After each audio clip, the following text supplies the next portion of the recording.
अस्सलाम वालेकुम स्टूडेंट्स, मैं हूं आपका फिजिक्स टीचर कमर मोहम्मद नबील और आप इस वक्त हैं नबील्स ऑर्बिट में। तो चलिए स्टार्ट करते हैं आज का टॉपिक।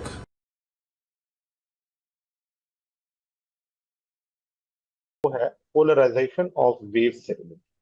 देखिए, पोलराइजेशन क्या होती है, इस चीज को भी हम इस तरह से डिफाइन करते हैं कि जब कभी भी हम लाइट की बात करते हैं तो लाइट में बहुत सारी वाइब्रेशंस होती है, ठीक है ना, जो एक ही प्लेन के अंदर एग्जिस्ट कर रही होती है। उन प्लेन ऑफ वाइब्रेशंस को अगर रिस्ट्रिक्ट किया जाए या कन्फाइंड किया जाए कि वो एक प्लेन ऑफ वाइब्रेशन में हो जाए तो उसे हम क्या कहते हैं, पोलराइजेशन। इसकी डेफिनेशन देख लें। The process of confining light into one plane of vibration is called polarization of light। तो जैसे मैं एग्जांपल देता हूं कि ये मेरे पास एक लाइट पार्टिकल है। अब इस लाइट पार्टिकल की वाइब्रेशन अगर देखी जाए तो वो वाइब्रेशन हर डायरेक्शन के अंदर मौजूद है, हर डायरेक्शन। लेकिन जब ये लाइट की वाइब्रेशन को पास करवाया जाता है किसमें से, किसी पोलराइड होता है हमारे पास, आगे अभी हम जाके पढ़ेंगे। तो आप देखें कि इसमें से सिर्फ और सिर्फ वो पार्ट पास होगा जो इसके पैरेलल होगा। यानी कि सिर्फ और सिर्फ वो लाइट की वाइब्रेशन पास होगी जो कि इस पोलराइड की क्या होगी, पैरेलल होगी। और जितनी भी इसके पैरेलल नहीं है वो सब क्या हो जाएंगी, इसमें अब्जॉर्ब हो जाएंगी। तो यहाँ पर आप देख सकते हैं कि ये जो लाइट को आपने कन्फाइंड किया है एक प्लेन ऑफ वाइब्रेशन के अंदर, इसे हम क्या कहते हैं, पोलराइजेशन ऑफ लाइट कहते हैं। अब इसके अंदर कुछ पॉइंट्स हैं जो कि आपकी बुक में मौजूद है, उसे हम पढ़ लेते हैं कि the phenomena of polarization shows that light waves are transverse in nature. तो ये जो प्रोसेस है पोलराइजेशन का, ये आपको क्या बताता है? ये प्रोसेस आपको ये बताता है कि लाइट वेव जो है वो क्या है, ट्रांसवर्स है नेचर में। फिर अगला है कि light wave is an electromagnetic transverse wave that has both an electric and magnetic component. तो अब आपको यहाँ पर नजर आ रहा होगा कि लाइट जो है वो एक ऐसी वेव है जिसके अंदर इलेक्ट्रिक और मैग्नेटिक दोनों पार्ट है। लाइट से अगर मैं कहूँ ये ब्लू वाली जो है वो मैग्नेटिक पार्ट है और येलो वाली इलेक्ट्रिक पार्ट है, तो ये दोनों एक दूसरे के क्या, परपेंडिकुलर। आप देखें इनका एंगल किसी भी पॉइंट पर आप निकालेंगे, वो एंगल क्या होगा, 90 डिग्री का होगा। देख लें किसी भी पॉइंट पर एंगल क्या होगा, 90 डिग्री। ठीक है, तो ये दोनों एक दूसरे के क्या होते हैं, परपेंडिकुलर होते हैं।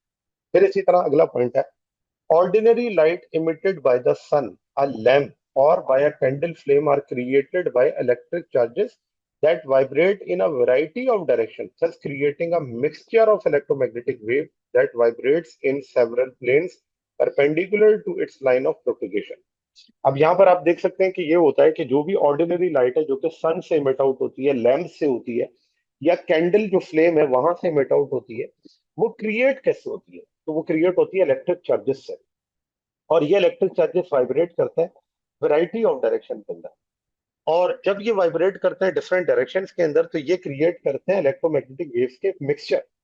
और वो वाइब्रेट करते हैं सेवरल प्लेन्स में perpendicular to its line of propagation. जैसा कि आपको यहाँ पर नजर आ रहा है कि जो लाइट की प्रोपिगेशन है उसके परपेंडिकुलर यहाँ पर क्या है, वेव की इलेक्ट्रिक और मैग्नेटिक फील्ड है। तो इसकी मैं अगर बात करूं तो ये है wave propagation, wave propagation.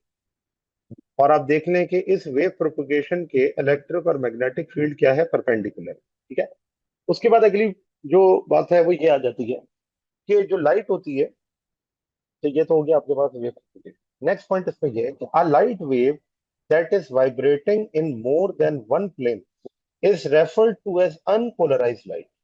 It is possible, it is possible to transform unpolarized light into polarized light। और वो polarize light waves are light waves in which the vibration occur in a single plane. तो कहते हैं कि जब ये light wave vibrate कर रही होती है ज्यादा डायरेक्शन के अंदर या एक से ज्यादा प्लेन में, तो उस लाइट को हम क्या कहते हैं, अनपोलराइज लाइट कहते हैं। तो आप देख लें डायग्राम में नजर आ रहा है, ये है अनपोलराइज लाइट। और जब ये पोलराइजर से गुजरती है या पोलराइड से गुजरती है तो अब इसकी वाइब्रेशन जो है वो कम हो गई है और एक ही प्लेन में रिस्ट्रिक्ट हो गई है। तो इस फेनोमेना को हम क्या कहते हैं, पोलराइजेशन। और पोलराइज लाइट जो होती है उसके अंदर सिर्फ और सिर्फ एक प्लेन ऑफ वाइब्रेशन होती है। तो the process of transforming unpolarize light into polarize light is known as polarization. तो ये भी आपके पास एक और डेफिनेशन है पोलराइजेशन की। अब यहाँ पर आ जाए टाइप्स ऑफ पोलराइजेशन पर। तो देखिए पोलराइजेशन की चार टाइप्स होती हैं। हम ये कह सकते हैं कि ये मेथड है पोलराइजेशन के, method. There are variety of method, मैं यहाँ लिख देता हूँ। कि there are variety of variety of method variety of methods of polarizing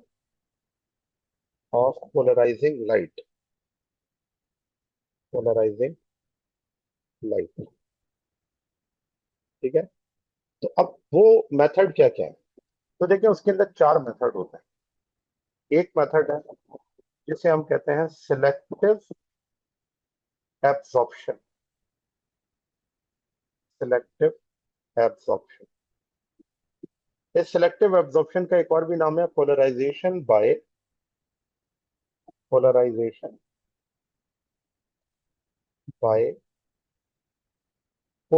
filter. Polaroid filter, ठीक है, polarization by Polaroid filter.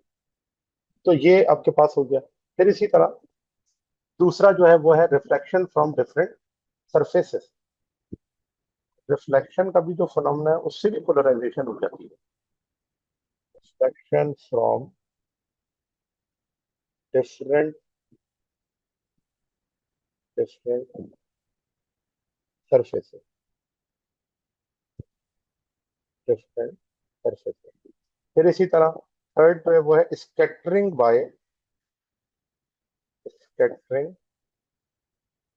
By small particles.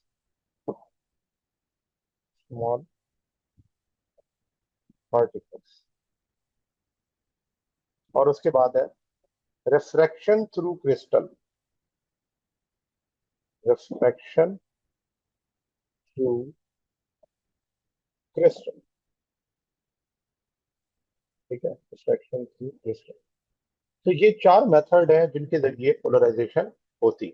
अब आपकी बुक के अंदर दो मेथड है जिनको हमने पढ़ना है। एक है सिलेक्टिव एब्जॉर्प्शन का, अभी हम डिस्कस करते हैं, और दूसरा है रिफ्लेक्शन का। लेकिन स्कैटरिंग और रिफ्लेक्शन यहाँ पर मौजूद नहीं है, लेकिन उसके जरिए भी हम जानते हैं कि पोलराइजेशन हो सकती है। तो अब सिलेक्टिव एब्जॉर्प्शन को जरा डिस्कस कर लेते हैं। पोलराइजेशन बाय पोलराइड फिल्टर, जिसे हम एक और नाम से भी जानते हैं। अब देखें, पोलराइजेशन बाय पोलराइज फिल्टर के अंदर आप जो है वो देखेंगे कि जो ऊपर मैंने डायग्राम बनाई है उसके अंदर इसी तरह से कि जब पोलराइड फिल्टर से वो पास होती है लाइट, अनपोलराइज लाइट, तो वो क्या हो जाती है, पोलराइज हो जाती है। तो यहाँ पर ये मेथड बड़ा कॉमन है। कहते हैं polarize filter are made of unique material that can block all planes of vibration of an electromagnetic wave and transmit only one plane। तो पोलराइड फिल्टर क्या करेगा, वो रिस्ट्रिक्ट कर देगा डिफरेंट वाइब्रेशन को, किसमें, एक प्लेन ऑफ वाइब्रेशन। फिर a polaroid is a device that filters out one plane of vibration during light transmissions, transmitting all the vibration plane to its crystallographic axis and absorbing remaining ones।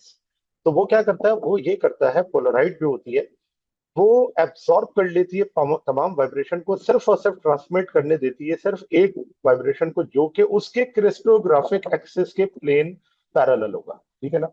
जैसे मैं अगर यहाँ पर diagram draw करूँ तो इसी तरह से होगा कि ये समझ लें वाइब्रेशन, ठीक है ना। और जब ये पास होगी किसी पोलराइज फिल्टर में से, तो जो प्लेन ऑफ वाइब्रेशन इसके पैरेलल होगी क्रिस्टोग्राफिक एक्सिस के, सिर्फ वही इसके अंदर से क्या होगी, पास होगी।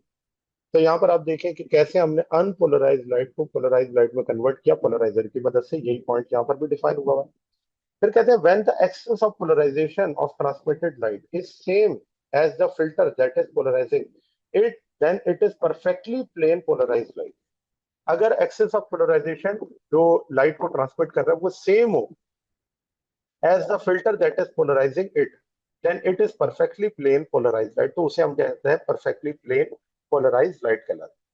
फिर कहते हैं when polarization या polarized light passes through a polarized filter, its intensity reduces and only light parallel to the grid axis within the polarizing filter is allowed to पास। तो जब अनपोलराइज लाइट जो होती है पास होती है पोलराइज फिल्टर में से, तो उसकी इंटेंसिटी रिड्यूस कर जाती है, और लाइट जो पैरेलल होती है ग्रिड एक्सिस के within the polarizing filter is allowed to pass. तो वो सिर्फ और सिर्फ पास होने देगी, लेकिन इंटेंसिटी क्या हो जाएगी, रिड्यूस हो जाएगी।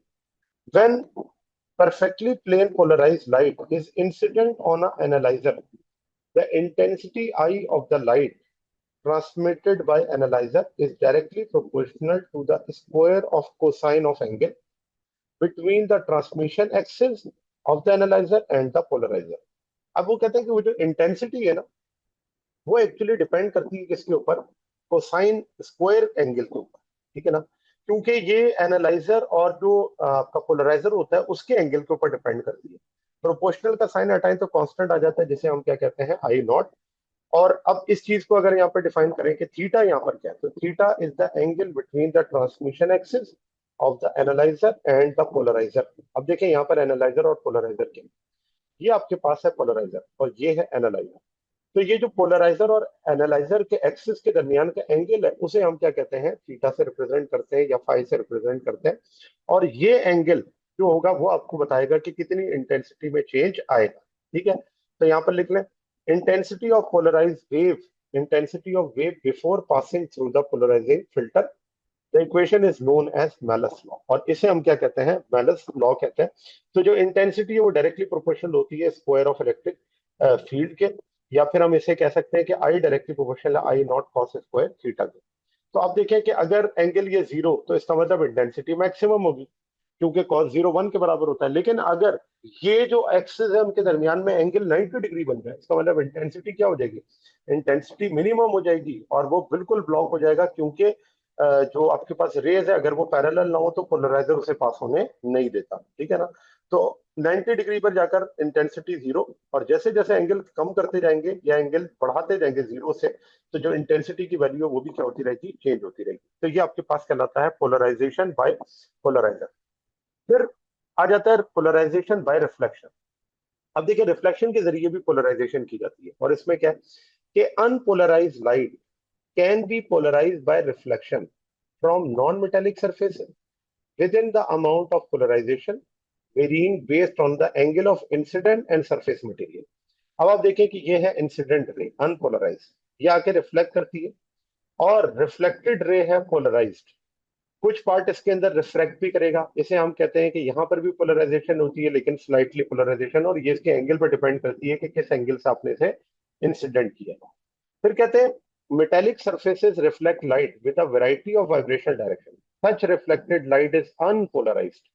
तो कहते हैं मेटेलिक सरफेसेस जो होती हैं वो रिफ्लेक्ट करती हैं डिफरेंट डायरेक्शन के अंदर, तो वो जो रिफ्लेक्टेड लाइट होगी उसे हम अनपोलराइज्ड कहेंगे। Non-metallic surfaces like water, asphalt road reflect light, resulting a high concentration of vibration parallel to the reflecting surface। तो कहते हैं जो नॉन मेटेलिक सरफेसेस होती हैं वो रिफ्लेक्ट करती हैं लाइट को, जिसकी वजह से बहुत सारे कॉन्सेंट्रेशन जो होती है वाइब्रेशन की वो क्या हो जाती है उसके अंदर पैरेलल हो जाती है और to the reflecting surface. A person viewing object by means of light reflected of non-metallic surface will often perceive a glare if the extent of polarization is large। तो आप देखते हैं कि जब ये रिफ्लेक्शन होती है तो रिफ्लेक्शन की वजह से एक ग्लेयर क्रिएट होता है, ठीक है ना। तो वो पर्सन व्यूइंग ऑब्जेक्ट जो होता है वो एक ग्लेयर क्रिएट करता है जो एक्सटेंशन है पोलराइजेशन लार्ज होने की। फिर लास्ट पॉइंट है कि light reflected off a lake is partially polarized in a direction parallel to the water surface. तो जो फिशरमैन होते हैं उनको क्लियर क्रिएट होता है sun glasses to block partially polarized light, allow them to see fish below the water surface. हम reflected slightly polarized light कहते हैं। तो ये लास्ट क्लास में हमने डिस्कस किया था। आज हम इसको यूजेस ऑफ पोलराइट पढ़ने के बाद फिर इसको वाइंड अप करके और नेक्स्ट टॉपिक जो लास्ट टॉपिक होगा इस चैप्टर का डायफ्रैक्शन पे जाते हैं। तो देखिए इसके अंदर जो पहली एप्लीकेशन है वो है यूजेस ऑफ पोलराइट की, कि polaroids in the sky photography. तो पोलराइड्स क्या होते हैं, polaroid sun glasses reduce glare from water to skylight, allowing clear photographs by polarizing the light before the camera lens।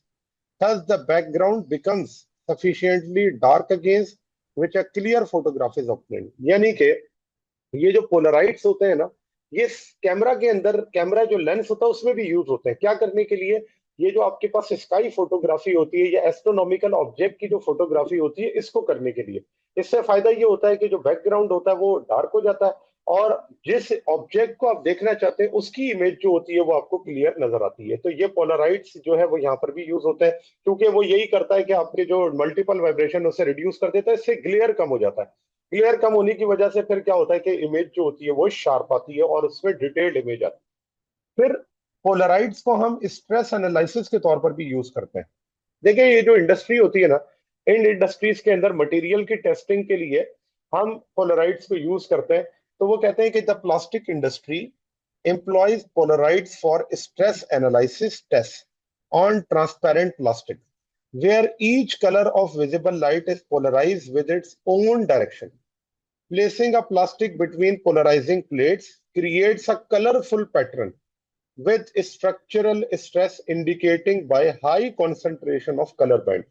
तो वो कहते हैं कि प्लास्टिक इंडस्ट्री के अंदर जो हम पोलराइड यूज करते हैं वो स्ट्रेस एनालिसिस के तौर पर यूज होता है कि ये जो ट्रांसपेरेंट प्लास्टिक्स होती हैं उनके ऊपर हर कलर जो होगा एक विजिबल लाइट का वो अपनी एक डायरेक्शन के अंदर पोलराइज्ड होगा।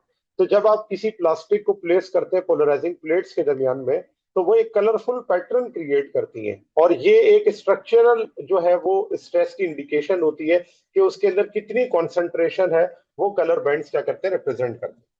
This location of stress is usually the location where structural failure will most probably अकर।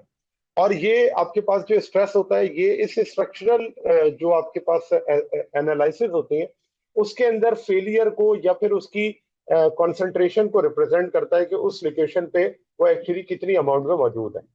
फिर कहते हैं कि polaroids are also used in entertainment industry to display three dimensional movies. तो पोलराइड्स आपने देखा होगा, ये जो थ्री डायमेंशनल मूवीज होती है इसके अंदर भी यूज किए जाते हैं। तो आपको एक सन ग्लासेस दे देते हैं अगर आप 3D मूवी देखने के लिए जाएं, और उनके जरिए क्या होता है वो जो आपके पास पिक्चर होती है वो आपको नजर आती है। तो ये आपके पास था पोलराइजेशन से रिलेटेड। जी स्टूडेंट्स, तो ये था आज का हमारा टॉपिक। उम्मीद है आपको ये टॉपिक समझ आया होगा। अगर आप नबील्स ऑर्बिट में रहना चाहते हैं तो सब्सक्राइब करें और नई आने वाली वीडियोस के लिए बेल आइकन प्रेस करें। Thank you very much. अल्लाह हाफिज़।